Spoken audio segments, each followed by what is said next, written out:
Hello everyone. Our today's topic is chemical properties of metals and non-metals. Under this topic, we are going to discuss some chemical reactions which involve metals and non-metals. So to begin with, the first property is reaction with oxygen. Metals and non-metals both react with oxygen to form corresponding oxides. But metal oxides are basic in nature while non-metal oxides are acidic in nature. Let us understand it more clearly. Look at these equations. See children, sodium reacts with oxygen to form sodium oxide. Magnesium also reacts or burns in air. While burning in air, it is reacting with oxygen to form magnesium oxide. And similarly, calcium, another metal, reacts with oxygen to form calcium oxide. When we dissolve these oxides in water, we get a solution. Look at this one. Magnesium oxide, which was formed here. When it is dissolved in water, we get magnesium hydroxide solution. And calcium oxide, when dissolved in water, forms calcium hydroxide solution. They can be tested by using litmus paper. And in both these solutions, red litmus paper turns blue, proving their basic nature. Now let's have a look at non-metals. Carbon, which is a non-metal, burns in air. That means it combines with oxygen to form carbon dioxide gas. Sulfur, when it is burnt, combines with oxygen to form sulfur dioxide. When sulfur dioxide gets more oxygen, then it can form sulfur trioxide gas also. All these non-metal oxides are acidic in nature and which can be tested by dissolving them in water. Carbon dioxide on dissolving in water forms carbonic acid, H2CO3. Sulfur dioxide on dissolving in water forms sulfurous acid, that is H2SO3. If we take sulfur trioxide gas, then after dissolving in water, it forms sulfuric acid. And these change blue litmus paper to red. So it proves non-metal oxides are acidic in nature. So that was first property. Let's move to second property, that is reaction with water. Non-metals do not react with water, so we will only focus on metals. How do they react with water? All metals do not react with water at equal ease. Some react violently, very fast, and some react with warm water or hot water, and even some metals react with steam, not with hot water or cold water. Let us have few examples. For example, sodium reacts vigorously with water and it forms sodium hydroxide and hydrogen gas is released. Actually, whenever any metal reacts with water, it releases or it produces hydrogen gas. Sodium and potassium are highly reactive metals. They react vigorously with oxygen as well as with water. So their contact with air or with oxygen and moisture should be prevented. That is why these are stored under kerosene. Here let us talk of a non-metal also, that is phosphorus. Phosphorus does not react with water because it is a non-metal, but it reacts with oxygen as soon as the temperature of the surroundings goes above 30 degrees Celsius. So phosphorus should also be prevented from undergoing this reaction, and that is why phosphorus is stored in water. It does not react with water, so it can be stored in water. While sodium and potassium, they cannot be stored in water because they are metals and they react with water also. That is why they are stored in kerosene. Our next property is reaction with dilute acids. Dilute acids contain more water as compared to concentrated acids. Here we are mainly talking of dilute acids. Non-metals again do not react with acids. So let us talk of metals only. In metals also, according to their reactivity, highly reactive metals react very fast with acids even at normal temperature, but some moderately reactive metals react with acids while heating them only. Still, there are some very less reactive metals like copper is there, silver, gold, platinum. They do not react with acids at all. Here also hydrogen gases evolved.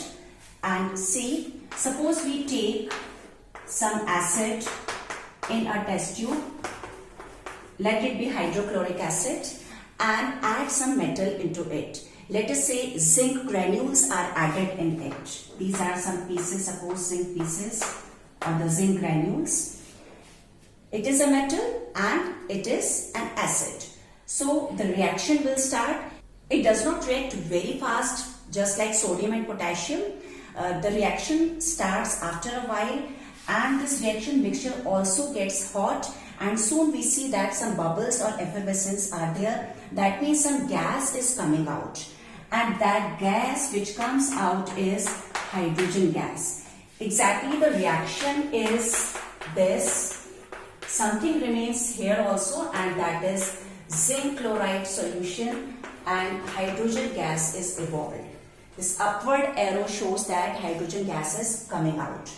So whenever any metal reacts with acid, hydrogen gas will be evolved. Suppose we take sulfuric acid and in place of zinc we take some other metal like iron, then also hydrogen gas will be evolved. To check that it is hydrogen gas, there is a test. And for that, we can bring a burning splinter at the mouth of the test tube. Splinter is a thin piece of wood which is used for lab experiments. When the gas coming out of this test tube comes in contact of this flame, it burns with pop sound. That pop sound proves that the gas is hydrogen gas. So this way we can see that metals react with water, metals react with acids also, while non-metals do not react with water or with acids. And metals, while reacting with water, releases hydrogen gas, and while reacting with acids also, they release hydrogen gas. Before I move to the next topic, I want to tell you about aqua regia, which is royal water, and it is a mixture of two acids, and these are concentrated acids. In aqua regia, concentrated hydrochloric acid and nitric acid are there in the ratio of 3:1. This combination forms a solution called royal water or aqua regia. And noble metals like gold and platinum, which otherwise do not react with acids, can easily dissolve in the solution and the reaction starts. Our next reaction is reaction with bases. We are not going into the details of this. With bases, metals and non-metals react, but the reactions are very complex. But to give you an idea, I am giving you one example. Suppose we take a base, sodium hydroxide. Its few pellets are dissolved in water and we get sodium hydroxide solution in aqueous form. And if we add some metal in it, suppose aluminium. So in sodium hydroxide or caustic soda, we can add aluminium foil and the reaction will start. And here also hydrogen gas will be released along with the formation of a complex salt. Here this complex salt is NaAlO2, that is sodium aluminate, plus hydrogen gas is released. I am writing all the equations in skeletal form. That means in these equations you are getting to know which reactants are actually undergoing changes and what are the products formed. I am not balancing them. Balancing I will take in some other session. Right now you are getting to know that what reactants are there and what products have been formed. Now the last topic of this chapter is displacement reaction. In displacement reaction, a more reactive metal displaces a less reactive metal from its salt solution. Children, you should also know a little about reactivity series. In reactivity series, we write the metals in a vertical column. The top of the reactivity series has highly reactive metals. In the middle, moderately reactive metals are there. And in the lower position, least reactive metals are written. By looking at the reactivity series, you can get to know that which metals are highly reactive than the others. To make it more clear, I am taking example of 3 metals: zinc, iron and copper. Right now I have written these 3 metals in vertical column. Zinc is more reactive, iron is less reactive than zinc, and copper is least reactive of these 3. To understand displacement reaction, let us take salt solution of copper. Copper sulfate is a salt of copper. Its blue crystals are dissolved in water to get copper sulfate solution. And let us add an iron nail or iron blade, anything made up of iron in it. Suppose these are iron nails. Then displacement reaction will start.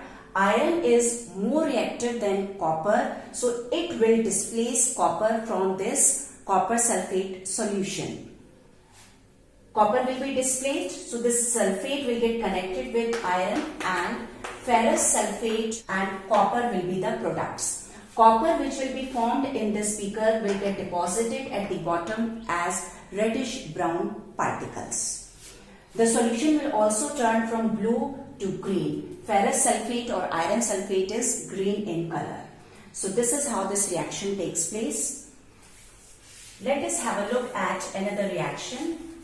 Again, we are taking copper sulfate solution, and in that solution this time we are adding some zinc granules. Copper sulfate solution, again blue in color. When zinc is added in it, again we can see that zinc is more reactive than copper, so it will be displacing copper from copper sulfate solution. Zinc will get connected to sulfate and zinc sulfate will be formed. Again copper will get separated in the solution and settle at the bottom as reddish brown deposits. And solution will become colorless because zinc sulfate is a colorless solution. Another is, suppose we take iron sulfate, which is a green solution, and we add some zinc granules in it. Let us see what will happen. Right now this iron, suppose this is iron sulfate solution. This is green in color, and after some time when zinc sulfate will be formed, it will turn colorless and grey particles of iron will be formed. So just now I told you 3 examples of displacement reaction, and in every reaction more reactive metal was displacing the less reactive metal from its salt solution. Have a look at these combinations. Suppose we take FeSO4 and add some copper wire in it. Will the reaction take place? No. Reason is copper is less reactive. It cannot displace iron. But when we had taken copper sulfate and added iron in that, the reaction could take place. So this reaction is not possible and this is possible.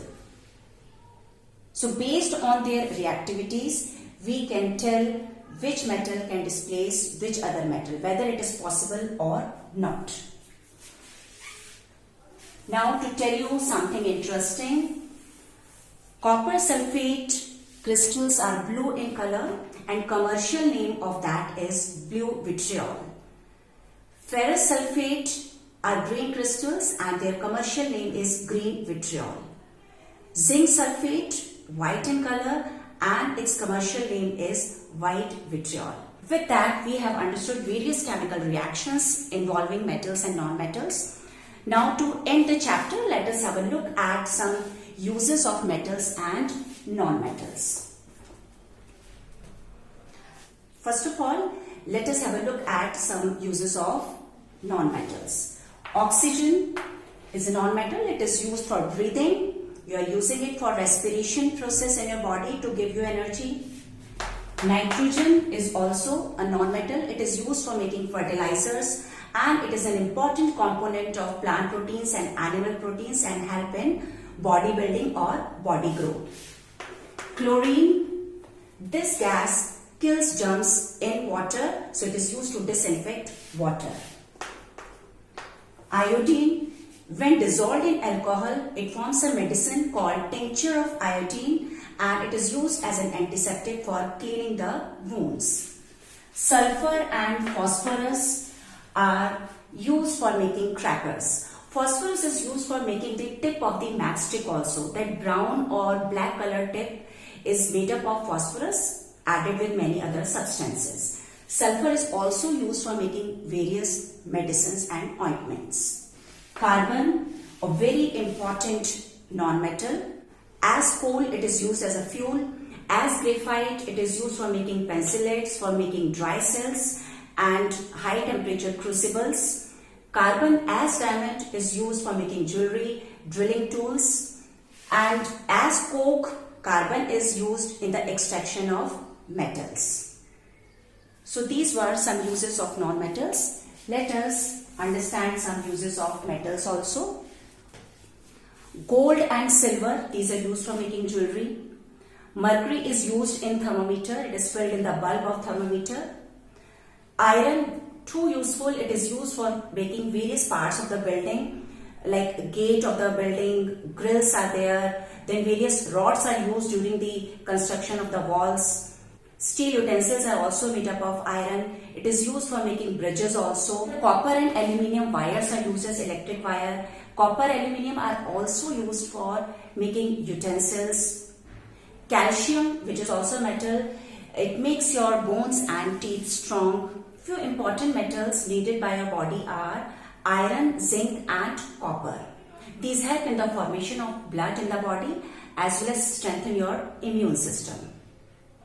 Iron is an important part of hemoglobin, the red pigment of your blood, and magnesium is an important part of chlorophyll which is found in plants.